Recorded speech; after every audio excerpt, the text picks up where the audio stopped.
Nani anasomea maandiko? Tupige magoti. Baba, na kuomba tufunulie akili zetu zipate kuelewa maandiko kwa uweza wako mkuu, kwa jina la Yesu, amen. Amen. Maandiko yanasema chai. Somo la leo linasema ishara za kurudi kwa Yesu Kristo. Ishara za kurudi kwa nani? Kwa Yesu Kristo. Kwa Yesu Kristo. Kanisa, habari ya siku 6 kwanza. Mungu apewe sifa.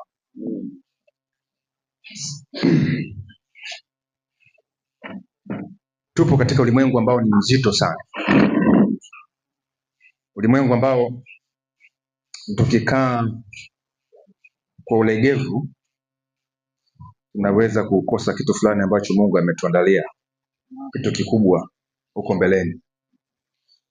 Na somo letu hili ambalo linasema ishara za kurudi kwa Yesu Kristo, ningeomba ni represent kama kwa nusu saa.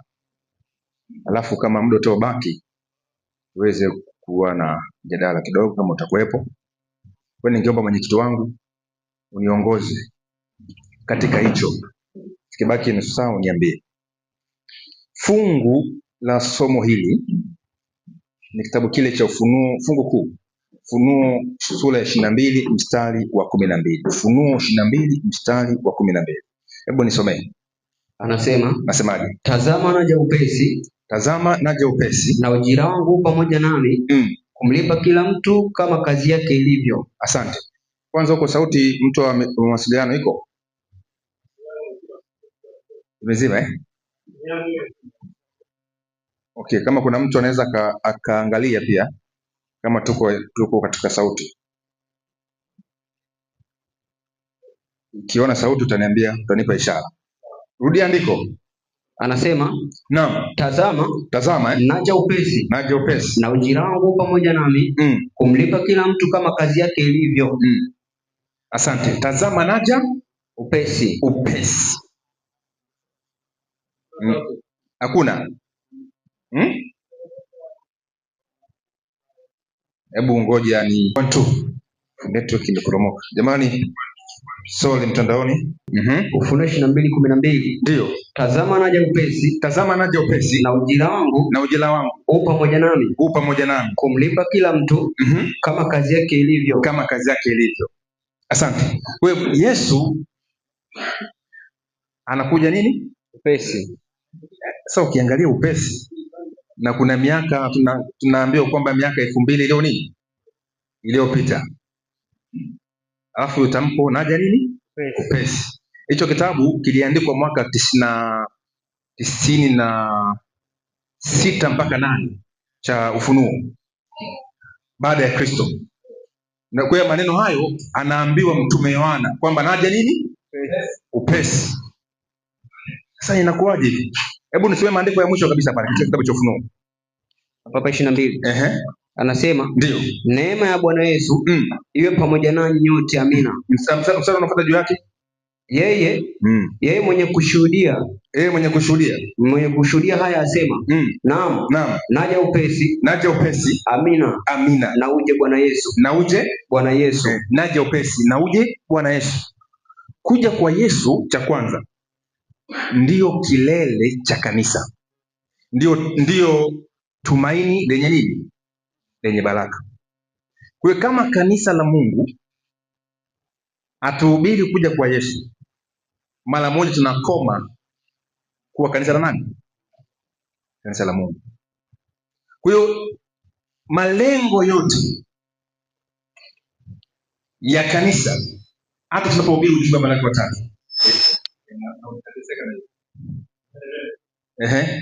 hata ujumbe, ukisikia ujumbe wa malaika watatu ambao tumepewa sisi, kiini cha ujumbe wa malaika watatu ni kuja kwa nani? Kwa Kristo. Tunaonya ulimwengu kwa kile ambacho kitaupata ulimwengu na ile dhambi ambayo itawakosesha uzima wa milele. Kwa maana mwisho wa andiko, mwisho wa kitabu kile cha Ufunuo sura 14 katika ule ujumbe wenyewe. Hebu tukianza mstari wa 12 kwanza pale. Alafu utanisoma mpaka mstari wa 14. Utasikia kitu ambacho kimewekwa msingi wake wa mwisho ama hitimisho la ule ujumbe. Soma maandiko hayo. Anza 12. 14:12. Ndio. Hapa ndipo penye subira watakatifu. Hapa ndipo penye subira watakatifu. Hao wazishikao amri za Mungu. Hao wazishikao amri za Mungu. Na imani ya Yesu. Na imani ya Yesu. Tunaambiwa subira ya nini? Ya watakatifu. Sasa subira ya watakatifu. Kitu gani ambacho kanisa la Mungu kwa wakati ule lilikuwa linasubiri? Kuja kwa Yesu. Kabla Yesu hajakuja mara ya kwanza, Israeli ilikuwa inasubiri nini? Kuja kwa nani? Kwa Masihi. Masihi alipokuja wakati ule wa Israeli, walimpokea? Hawakumpokea. Cha ajabu, watu wa taifa lake mwenyewe ambao wana maandiko matakatifu kama ambayo mimi na wewe tuko nayo leo, hawakujua siku ya kujilia kwao. Mata anamwambia Yerusalemu, Yerusalemu, analia. Anaambia hamkujua siku ya kujiliwa nini? Kweli. Hebu piga nukta hapo. Tutarejea hapo katika kitabu cha Ufunuo. Tuje kitabu kile cha Yohana Mtakatifu, sura ile ya kwanza. Nisomee mstari ule wa 10 mpaka 13. Anasemaje? Alikuwapo ulimwenguni, hata kwa yeye ulimwengu ulipata kuwako. Alikuwepo ulimwenguni, hata kwa yeye ulimwengu ulipata fanyaje? Kuwako. Tupige mstari kwamba huyu ambaye alikuwa anasubiriwa na Israeli, ndio kwa njia yake ulimwengu umefanyaje? Kuwako. Umekuwako. Ni mtu mkubwa sana ambaye alikuwa anasubiriwa. Ndio anaandiko. Wala ulimwengu haukumtambua. Ulimwengu haukumtambua. Alikuja kwake, wala walio wake hawakumpokea. Bali wote waliompokea aliwapa uwezo wa kufanyika watoto wa Mungu. Asante, tosha. Wewe alikuja kwanza, ulimwengu wakufanyaje? Hawakumpokea. Haukumtambua. Hiyo mweke vizuri. Watu wake ndio wakumpokea, lakini ulimwengu wakufanyaje? Haukumtambua. Haukumtambua nini? Kwa sababu yeye katika njia yake vyote vimefanyaje? Vimeumbwa. Hebu tuende katika Kolosai 1:16 tuweke msingi mzuri hapo kidogo. 1:16. Tuende kwa haraka sana, damu ni chache. Anasemaje? Kwa kuwa katika yeye vitu vyote viliumbwa, vilivyo mbinguni na vilivyo juu ya nchi, tena vinavyoonekana na visivyoonekana, ikiwa ni vitu vya enzi au sultani au enzi au mamlaka, vitu vyote viliumbwa kwa njia yake na kwa ajili yake. Vitu vyote vimeumbwa kwa ajili ya Yesu, kwa njia yake na kwa ajili yake. Kwa ina maana ulimwengu ni wa nani? Yesu. Yaani Baba alimtengenezea mwanae nyumba. Bwana asifiwe. Kwani Mungu anahitaji wewe aishi, yaani uwepo wake ni kwa sababu yako wewe uwepo? Sababu amesafiri milele na milele tutujui. Lakini kwa sababu Mungu ana mwana, alitaka mwanae awe na furaha. Maana Yesu ni furaha ya baba yake. Kwa alitaka mwanawe naye apate nini? Furaha. Bwana asifiwe. Wewe, mimi na wewe ni furaha ya nani? Sikia vizuri, mstari nani? Ule mstari wa 29. 29 anasema, alipoipa bahari mpaka wake, kwamba maji yake yasiasi amri yake. Ndio. Alipoagiza misingi ya nchi, ndipo nalipokuwa pamoja naye kama stadi wa kazi, nikiwa furaha yake kila siku. Alikuwa ni furaha yake kila siku. Kwa Yesu ni furaha ya nani? Ya baba yake. Endelea na andiko. Anasema, nikifurahi daima mbele zake, nikifurahia dunia inayokaliwa na watu, na furaha yangu ilikuwa pamoja na wanadamu. Bwana asifiwe. Kwa maana Yesu ni furaha ya nani? Ya baba yake, Mungu. Yaani baba akimwona mwanae anasikia nini? Ndio maana kuna maandiko yanasema kwamba ukimtumikia Yesu, sasa ukinitumikia mimi, baba yangu atafanyaje? Atakuheshimu. Ni wakati hilo andiko na tafakari. Hivyo ukiheshimiwa na rais wa nchi inakuwaje? Sasa mbingu inatambua Mungu Baba anafanyaje? Anakuheshimu. Ndio maana katika ile waraka wa kwanza Yohana 4:15 sema ukimkiri Yesu ni mwana wa Mungu, Mungu anakaa ndani ya, yaani Mungu yuko safi.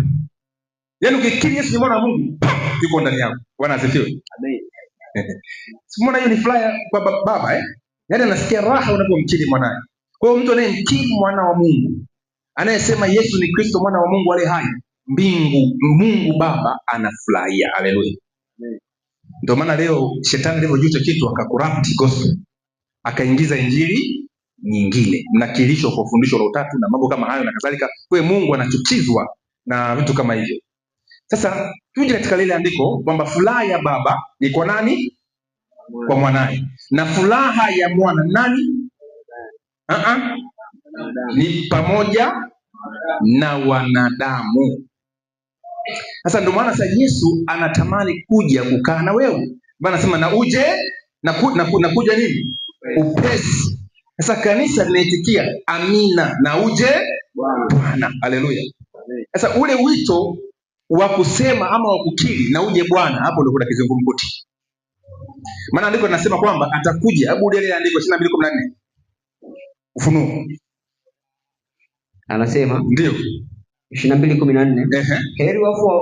Heri wazifua nguo zao, wawe na amri kuendea huu mto uzima. Wewe umesema ngapi? 22:14. Au 14:22. 22:14.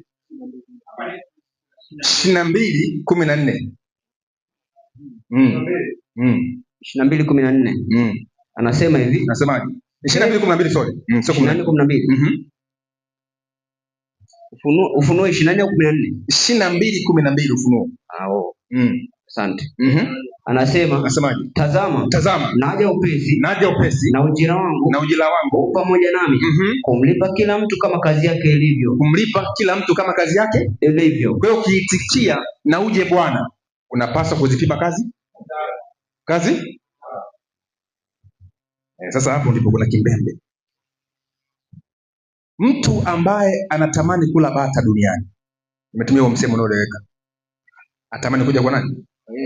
Kwa Yesu.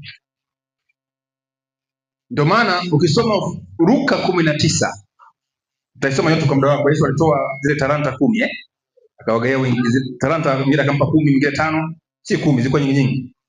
Alafu wakati anaondoka, wale watu wakasema, hatutaki huyu mtu atufanyeje? Atutawale. Kwa alipoenda kaupokea ufalme, aliporudi yule kabaila aliwaangamiza wale, si ndio? Kwa hiyo hatutaki mtu afanyaje? Atutawale. Sasa kuna watu ambao hawataki Yesu awatawale. Lakini kukataa kwako akumzuie yeye kuja mara ya ngapi? Ya pili. Hata mara ya kwanza kuna watu walimkataa kabisa, na wakamkataa moja kwa moja, wakiongozwa na kuhani mkuu Kayafa na kuhani mkuu aliyepita Bwana Anas. Hao watu ni wajeuri sana. Lakini tusiwacheki, na mara nyingi tunasoma maandiko tunasikitika, inakuja watu ni wakatili sana, walimkataa nani? Yesu. Huku Yesu alikuwa kati yao. Na pia tukisoma habari za wana wa Israeli tunasema Mungu aliwatokea, wakazungumza na Mungu wakamkataa. Uongo kweli? Unaweza kuvaa soksi kwamba hawa watu ni wabaya sana. Rafiki yangu, nikupe habari njema. Utaka kujua na wewe, inawezekana mimi na wewe tuwe kama wale. Fumba macho yako, alafu utafakari. Hivi mimi tabia yangu na tabia ya wale waliomkataa Yesu ziko sambamba ama tofauti? Na utagundua kabisa na wewe kama ungezaliwa wakati ule wa Yesu, ungekuwa wa kwanza kusema asulubiwe. Sababu Yesu, maandiko yanasema, alikuwa ni mtu wa huzuni nyingi, ajue sikitiko. Ukimwonapo huwezi kumtamani, maana ana uzuri mpaka fanyaje? Umtamani. Alikuwa ana tamanio lolote, alikuwa ni mtu wa kawaida. Kwa hiyo watu waliomuona wakaona huyu mtu, tena wakasema hata wakuu wamwamini. Na kuna maandiko hapa sasa kuyasoma sasa hivi, utaona kabisa ndugu zake wataka kwenda kumkamata, wakifikiri amelipwa na nini? Na akili. Sasa kwa ni mtu wa kawaida tu. Kwa hiyo huenda tunaambiwa kwamba mkaribishe wageni, si ndio? Kwa njia hiyo mnaweza kuwakaribisha nini? Malaika. Na malaika anapokuja kwako haji kwa njia utukufu. Kwa mfano, ukisoma kitabu kile cha Mwanzo 18 kuanzia mstari wa kwanza au sura nzima, utaona kuna watu wangapi? 3 walimtembelea nani? Ibrahim. Unafikiri uko unang'aa? Wewe unafikiri njiani ukutana na watu? Walikutana. Ibrahim kwa njia ya roho ndio akatambua nani?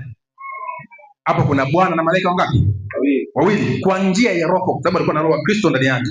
Kwa sometimes inawezekana mimi na wewe tulishawahi kuwafukuza malaika wa nani? Wa Mungu. Sababu wanaweza wakaja katika njia ambayo atuzanii. Bwana asifiwe. Amen. Hatuzanii tukajikuta tumewafukuza wale malaika wa Mwenyezi Mungu.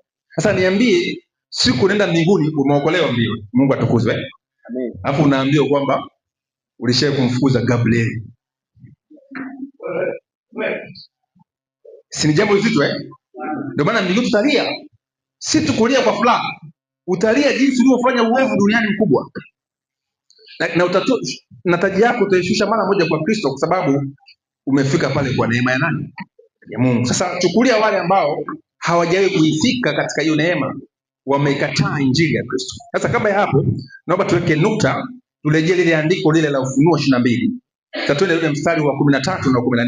Zingatia. Anasemaje? Mimi ni Alfa na Omega. Mimi ni Alfa na Omega. Mwanzo anasema hivi. Ufunuo 14 mstari wa 13 na 14. Nasemaje? 13 na 14. Nasemaje? Nikasikia sauti kutoka mbinguni ikisemaje? Andika. Heri wafu wafao katika Bwana tangu sasa. Heri wafu wafao katika Bwana toka sasa. Naam.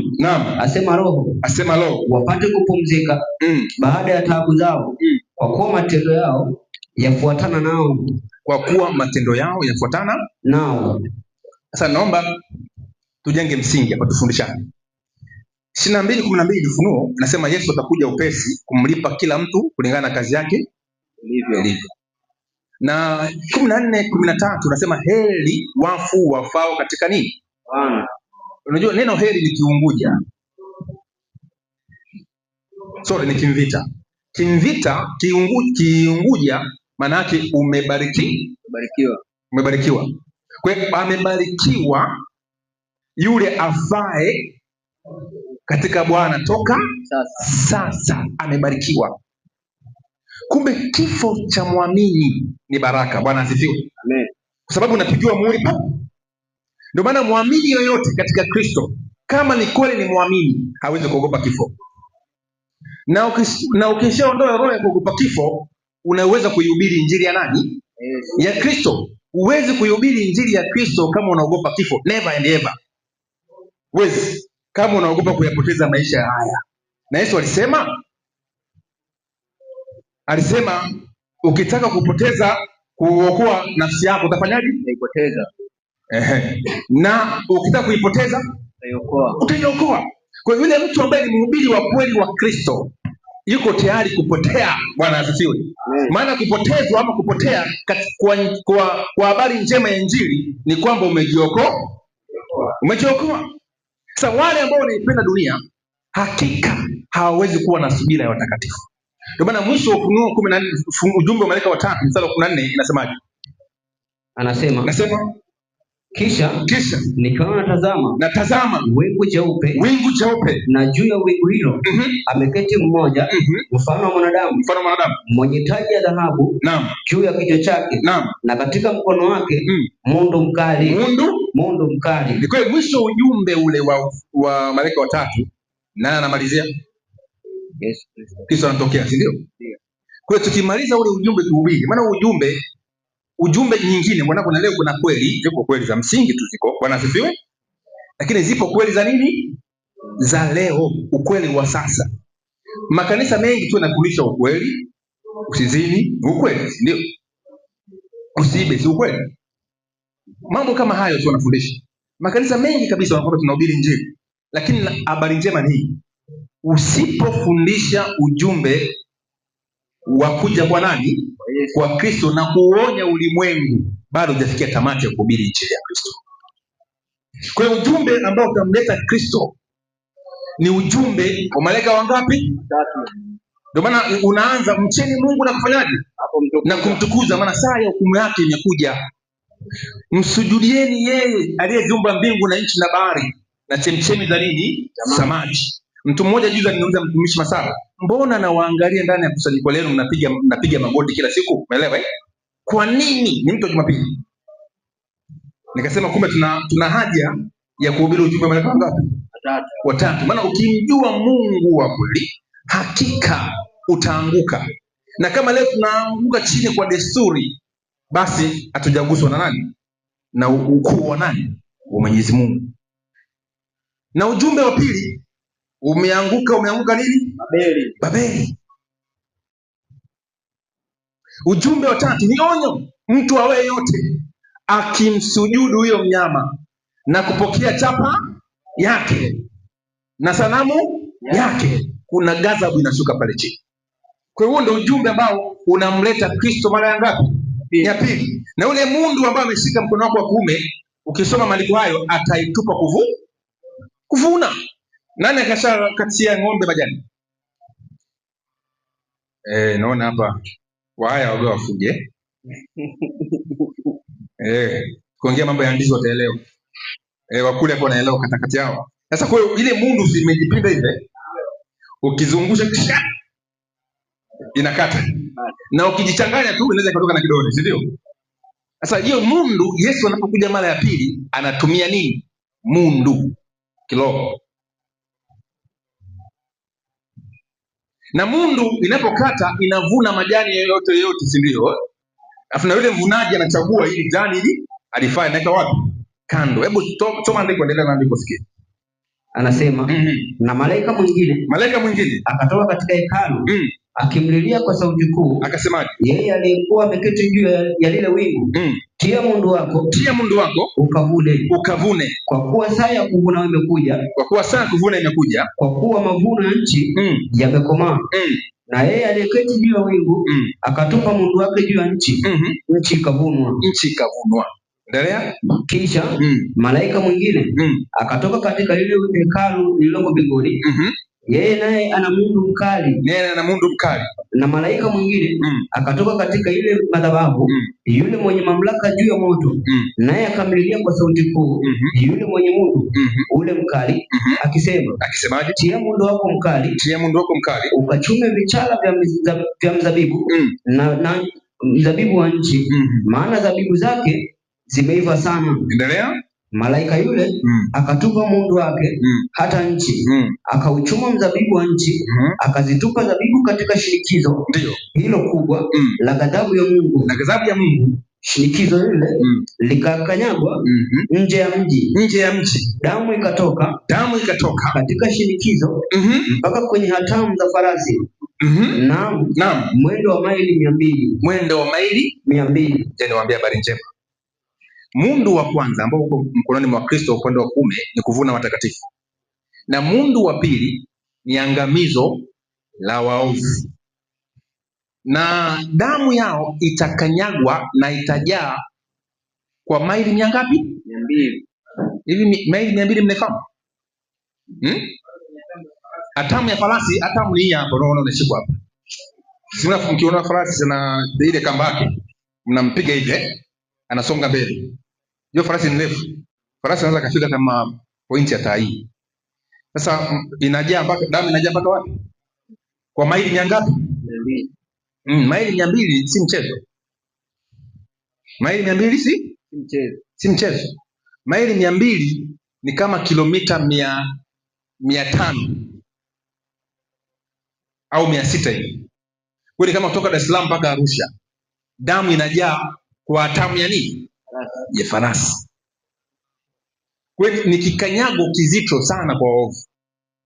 Kwa Yesu alipokuja ni mara mbili tu, kutukuzwa na watakatifu, na ni adhabu nzito. Kwa nini?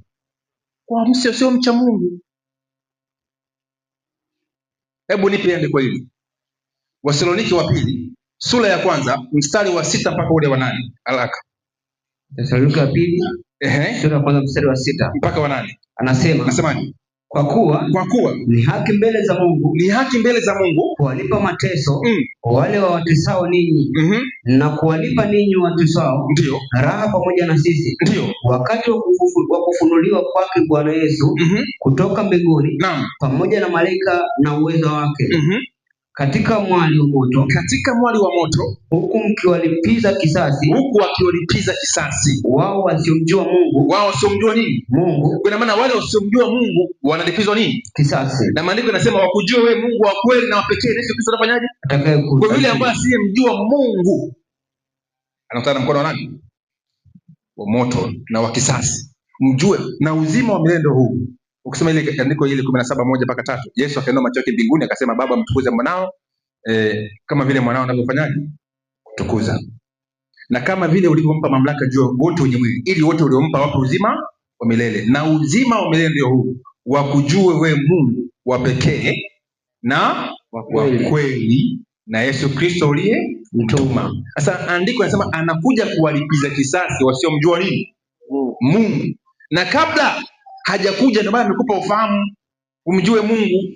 Ukisoma Waefeso 1:17, atukuzwe Mungu, atukuzwe Baba, sawa Mungu wa Bwana wetu Yesu Kristo, aliyetupa roho ya hekima na nini na ufahamu wa kumjua yeye. Kwa hiyo amekupa hiyo hekima umjue kwanza Mungu wa Bwana wetu Yesu Kristo. Kwa usipomjua Yesu anapokuja, anakuja kulipiza kisasi cha shindikizo la ghadhabu ya Mungu isiyochanganywa na maji. Soma maandiko malize. Anaendelea kusema. Ndio. Anaendelea kusema. Katika mwali wa moto, huko akiwalipiza kisasi wao wasiomjua Mungu. Endelea. Na wao wasiotii injili ya Bwana wetu Yesu Kristo. Na wao wasiotii injili ya Bwana wetu Yesu Kristo. Injili ni habari za nani? Za mwana wa Mungu. Ukisoma ile Warumi 1 mstari wa 1 mpaka wa 3, kwa maana analipiza kisasi kwa wasiomjua nani? Mungu, na ambao wanaikataa injili ya nani? Ya Kristo. Kwa maana yake ni wanakataa kutambua Mungu wa pekee, na injili wanakataa kumtambua Yesu ni mwana wa nani. Hao wote wanakuja kuangamizwa katika angamizo linalokuja. Sasa tuachane na hayo. Sasa naomba tuende katika haraka na mafungo yafuatayo. Kuja kwa Yesu. Ndani ya Biblia kuja kwa Yesu au kuja kwa Bwana kumetajwa zaidi ya mara 100. Zaidi ya mara ngapi? Mara 100. Sabato imetajwa mara 7.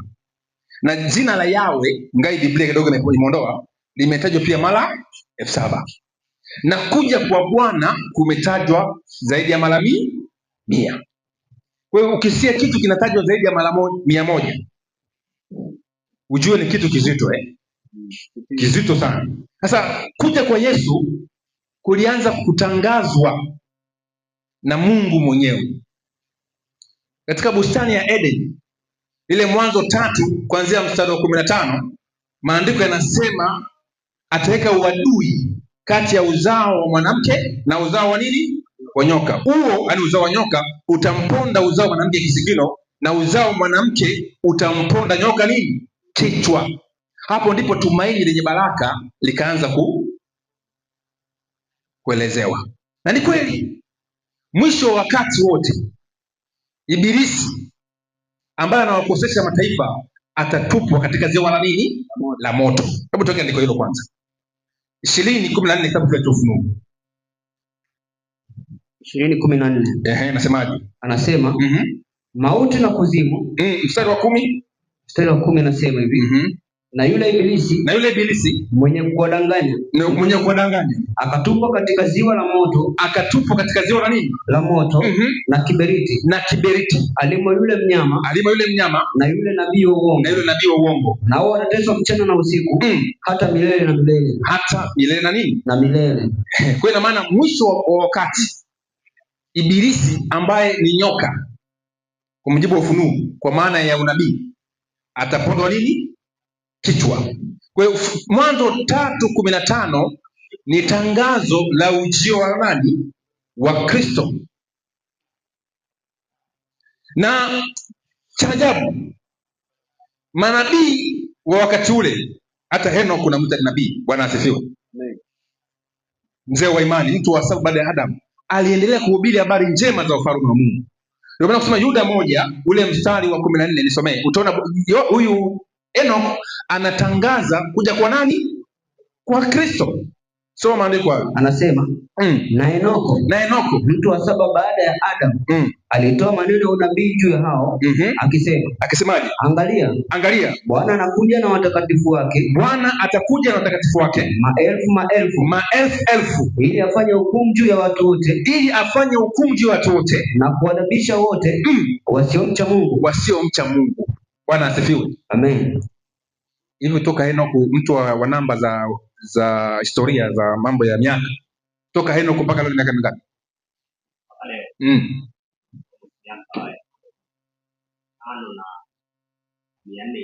Kama 5400. Anahubiri kuja kwa nani?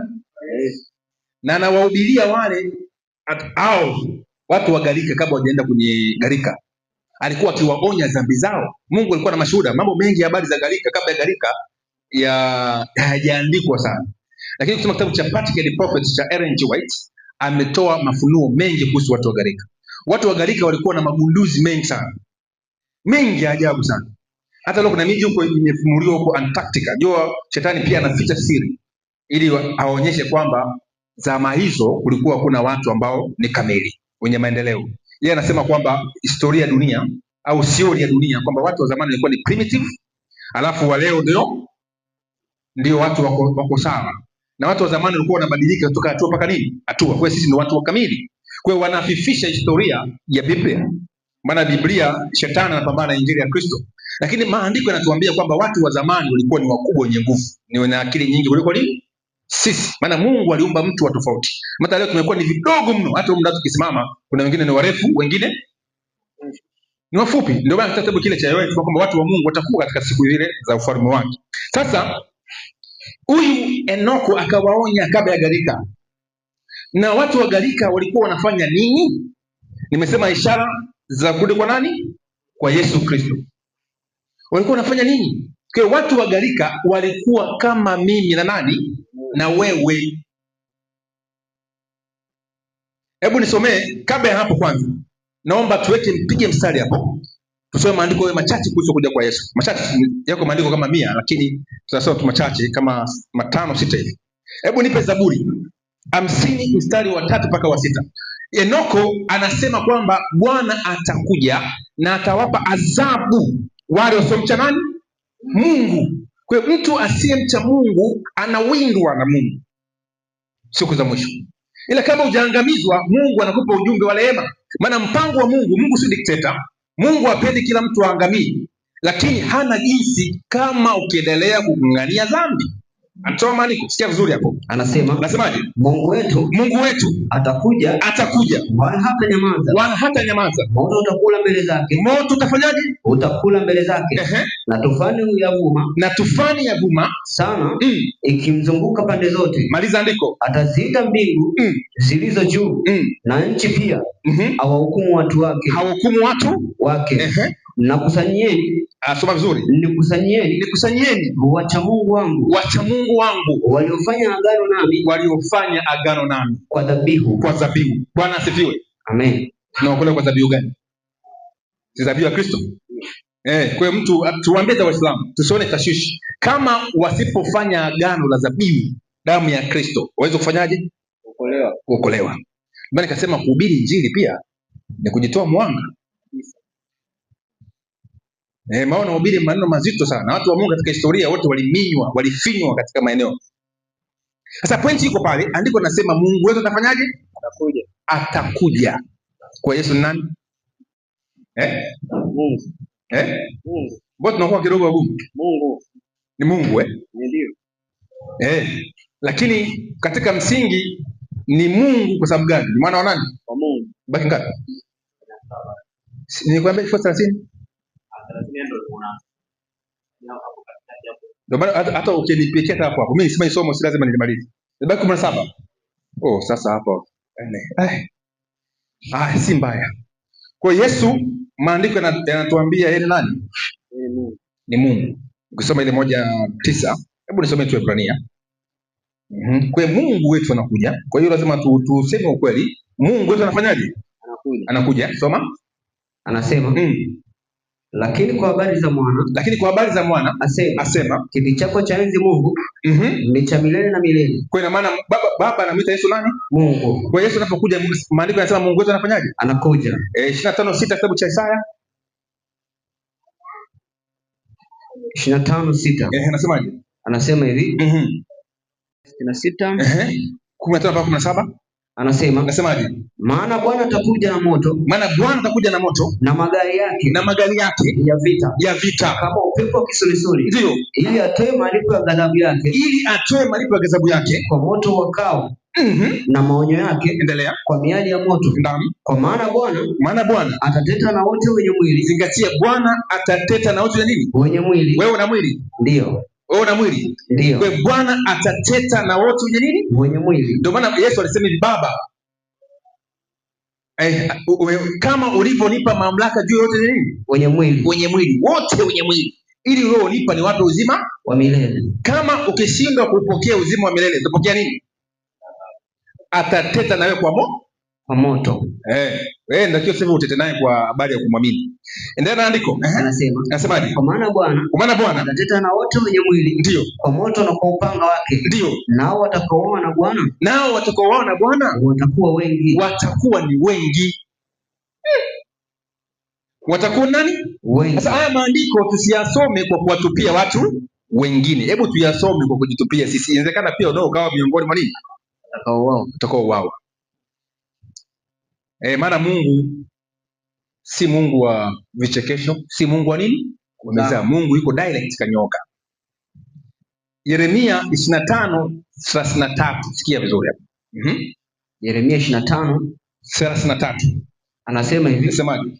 Na waliouawa na Bwana siku ile watakuwapo toka pande mmoja wa dunia hata upande wa pili. Hawataliliwa wala kukusanywa, ndio, wala kuzikwa. Watakuwa samadi juu ya uso wa nchi. Wa nchi. Kwa maana Bwana atapochukua watakatifu wake, ataacha dunia imejaa nini? Marehemu. Watu sasa niambie tu rafiki zangu, Tanzania tuko ngapi? Milioni 60. Na kipindi cha Nuhu waliokolewa watu wangapi? 8. Kipindi cha Rutu watu 3. Kwa hiyo sasa tujui ni Sodoma na Gomora walikuwa ni watu wangapi na miji ya kando yake. Wote walikuwa nini? Marehemu. Sasa niambie, wakati wa gharika maji yakaua wote, wakabaki watu 8. Kwa hiyo dunia ilikuwa imejaa miili. Sidhani kama Nuhu alikuwa juu anashiriki. Hata Mungu alimpea kule Alalati kule juu. Maana miili imeoza ya kutosha. Kuna samaki wamekufa humo, sijui mamba wamekufa, simba. Nakumbuka toka Adam mpaka Nuhu ni miaka kama 1000 na kitu na 1500. Sasa miaka 1500 watu wangapi wako? Wengi sana. Leo kuanzia ule mwaka 1900 mpaka leo miaka 2000, miaka 100 ni vizazi vingapi vimepita? Si vingi. Babu yako yuko humo. Uongo kweli? Baba yako yuko humo mpaka leo yuko. Na wewe uko na umezaa nini? Watoto. Na inawezekana wengine mna wajukuu. Sasa wale jamaa walikuwa wanaishi miaka 900, 800. Kwa maana sio kuchukua watu miaka 100 tuko wote. Chukulia tunaishi miaka 900. Una vizazi vingapi? Si vingi sana. Sasa dunia ilimchukiza Mungu. Unakuta mtu kwa miaka 900 kaoa mwanawe mwenzake. Kwa miaka 900 ni muuaji. Ndio maana Mungu alipunguza nini? Miaka. Sasa niambie leo tunakuwa kama na mtu kama Netanyahu. Miaka 900. Tunakuwa na wale ile gharika ilikuwa ni chai. Watafufuliwa tena kuadhibiwa na Mwenyezi Mungu. Bwana asifiwe. Sasa kuna dhambi ambayo iko pale ambayo pia ilisababisha gharika kuwepo. Hebu nisomee Mwanzo sura ya 6. Anasemaje? Ikawa wanadamu walipoanza kuzidi usoni pa nchi. Ndio. Na wana wa kike walizaliwa kwao. Zingatia, wana wa kike walizaliwa wapi? Kwao. Wana wa Mungu waliona hao binti za wanadamu, ndio, ya kuwa ni wazuri. Naam. Wakajitwalia wake wowote waliowachagua. Ndio. Bwana akasemaje? Roho yangu haitashindana na mwanadamu milele. Endelea. Kwa kuwa yeye naye ni nyama. Basi siku zake zitakuwa miaka 120. Asante. Rafiki zangu katika Kristo. Narudia kusema, gharika liliua watu wengi sana. Sasa ndio maana watasimini wasomaji wa Biblia wenye tafiti, ndio kuna wanasayansi wa Biblia. Na wapenda sana wanafuatilia sana. Mbona wanabishana na wanasayansi wa Biblia? Na kuna mambo yanafichwa. Ile miji ambayo imegundulika kule imepimwa, ikaonekana ni miji iliyoishi miaka ambayo ni ya kibiblia hii. Kabla ya nini? Ya gharika. Walikuta kuna sakafu safi, nyumba safi zimemaliza wamefichwa chini ya mabarafu huko chini kabisa, na wanyama wa ajabu wengine hawajaoza. Mungu ameweka kumbukumbu lake ili watu ambao wasiomcha Mungu waone ishara hiyo. Bwana asifiwe. Kwa walikuwa na teknolojia kubwa sana, walikuwa wameendelea sana, lakini cha ajabu ambacho kilimuuzi Mungu mno si wale waovu, ni wana wa Mungu. Maandiko yanasema wale wanaoongozwa na Roho wa Mungu ndio wana wa nani? Ile 8:14 ya Warumi. Kwa hiyo wale wana wa Mungu ambao wanaongozwa na Roho, kuna wakati wakaacha ustaarabu wao wa kimungu, wakajitwalia wanawake wasiomcha nani? Mungu. Ni moja ya dhambi, ni crime iliyoleta gharika kubwa.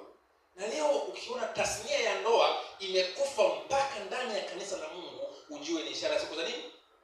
Wachungaji leo hawajui kutofautisha vitu vitakatifu na vitu vinini vya kutumiwa siku zote. Sasa mmoja inakuwa hivi. Ukiona leo mzee wa kanisa ama mtu yote ambaye ni kiongozi wa dini anafungisha ndoa ya muamini katika Kristo na asiamini katika Kristo, ni makosa. Juzi Vatican ilisema kwamba imepitisha kwamba mtu Mkatoliki anaweza akafunga ndoa na Muislamu. Sawa? Na wakabaki wote nini? Huyu ni Muislamu, huyu ni Mkatoliki. Na vile vile makanisa yote leo yanafuata mkondo huu. Uongo kweli? Ni kwamba madamu upendo. Na maandiko yanasema hivi, kitabu kile cha Kumbukumbu sura ya 7 mstari wa 1 mpaka 3. Tumesoma hivi. Lazima tuenende kimaandiko na tuonyane. Anasemaje? Binti yako usimpe mwanawe mume, wala usimtwalie mwanao mume binti yake. Kwa kuwa atamkengeusha mwanao mume asinifuate, ili wapate kuabudu miungu mingine. Ndipo itakapowaka hasira ya Bwana juu yenu, naye atakuangamiza upesi. Hiyo ndio dhambi ya gharika. Wana wa Mungu walipochota wasioamini, ghadhabu ya Mungu ilifanyaje? Iliwaka. Roho wa Mungu ambaye anashindana na mwanadamu, maana yake nini? Anakusukuma kwamba hichi ni kibaya usifanye, alitoweka. Kwa hiyo watu wakafanya mauharamia mkubwa na Mungu akauangamiza. Rafiki zangu nyie ambao mjaoa, yeye anamwambia barejea, ambao mjafanyaje? Kwanza shinda tamaa za mwili. Nini? Tamaa za nini? Mwambie Mungu, fisha tamaa ndani yangu ili uwe na uchaguzi mzuri. Ukitamaa kitawala maisha yako, utakuwa na uchaguzi nini? Mbovu, na Mungu atakukasirikia. Ndio maana kusoma Yeremia 9. Kitabu cha Yeremia 9 usome. Yeremia anawaongoa nywele wana wa Israeli waliooa mabinti wa Kiamoni, mabinti wa Kiamaleki, akawaongoa nywele akawaambia, kwa nini mnafanya jambo baya hivi? Hamkusoma za Sulemani ambaye alikuwa mwenye hekima ya Mungu, ana hekima ya Mungu. Mungu amempendelea, lakini alikengeushwa na nani? Na wanawake, wakamwabudisha miungu mingine. Na jambo wanawake wana nguvu, msije mkaona hapo. Mwanamke mtakatifu ni usalama wa dunia. Bwana asifiwe. Mwanamke mwovu ni majanga nini? Ndio maana binti wa Rostad alisema, mimi mwanamke na uwezo wa kushika ulimwengu kwa mkono wa kuume na kumshika mwanaume mkono wa kushoto na kutikisa dunia. Na moja ya ajenda aliyosema kwamba alikuwa amevaa nguo fupi, akasema ninavaa nguo fupi ili kuhamasisha jili lake kwenye kitu, kuhamasisha ngono iweze kufanyika hadhara. Leo inafanyika ifanyike. Kwa mwanamke ni tofauti. Mungu aliwapa kipawa cha ziada. Ndio maana akasema mtakuwa washauri, si ndio? Wasaidizi. Wala mwanamke anaweza leo akafanya vitu hapa kwenye kompyuta, akaangalia TV, anaosha vyombo pale, anafanya kazi nyingi na watoto wanapiga kelele. Lakini wewe ukiachiwa hiyo mtoto mdogo tu ukae naye, ni mateso si mateso? Yenyewe ambao mjao maelezo. Sasa huyo mtu ndio sasa maandiko yanasema usimwozeshe kijana wako mume. Sawa? Kwa huyo nani? Binti. Ama binti yako usiozeshe kwa kijana asiyemcha nani? Mungu. Wa mama mnasikia vizuri? Baba mnasikia vizuri? Jinsi no baba. Mkifungisha ndio mimi siji. Fanyaje? Siji. Yaani ukileta mtu ambaye kwa kweli hamwamini pamoja naye, mimi sitahusika. Niliongea kwenye ndio moja kwa amenita pale nikasema hicho kitu. Nikapigiwa simu nyingi mno wakitoa laana. Sawa? Ya ubaguzi. Mimi niliwaambia hivi,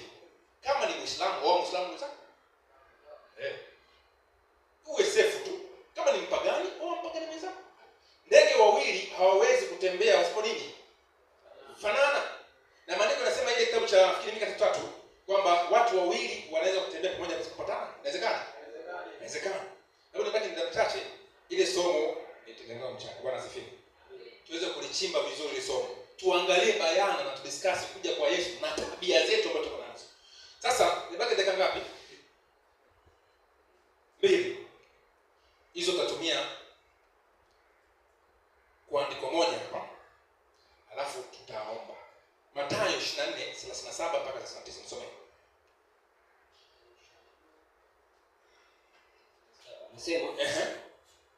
Anasema kwa maana kama vile ilivyokuwa siku za Nuhu, ndivyo itakavyokuwa kuja kwake mwana wa Adamu. Kama zilivyokuwa siku za Nuhu, ndivyo utakokuwa kuja kwake mwana wa nani? Mwana wa Adamu.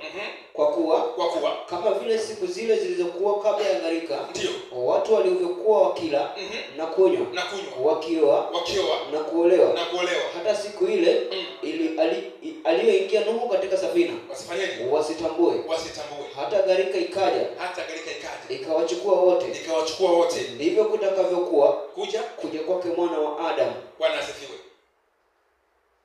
Sasa mchana, jioni namaanisha tutaangalia sifa za watu wa Nuhu na sifa za watu wa sasa na zinginezo pa Sodoma na Gomora. Tuziangalie zile sifa, tujikague mimi na wewe tuko nazo. Bwana asifiwe. Walikuwa wanakula nini?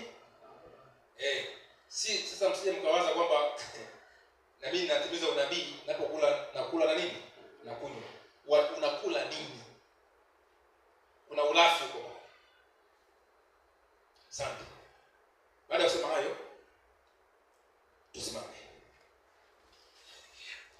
Beti moja piga baada ya makelele. Hizo kalipiza dakika zangu mzani kwa 3. Piga baada ya makelele.